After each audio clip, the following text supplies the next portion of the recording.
Reaksi Dewi Persik saat Ryan Ibram singgung menikah tahun ini. Pedangdut Dewi Persik bereaksi ketika presenter Ryan Ibram menyinggung soal menikah di tahun 2023.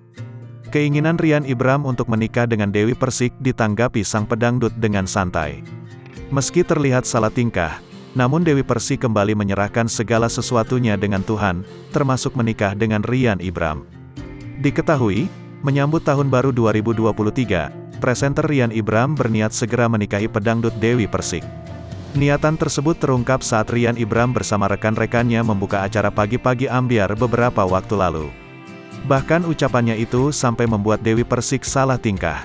Mulanya Ryan Ibram yang tengah menyambut kedatangan tahun 2023 berharap bisa mendapatkan hal baru dalam hidupnya.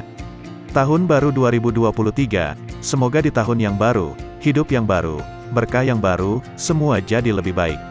Satu Indonesia bilang amin, ungkapnya di kanal YouTube Trans TV yang tayang pada Senin, tanggal 2 Januari tahun 2023. Saat Ryan mengungkapkan harapan, rupanya Dewi Persik ikut menyahuti perkataannya.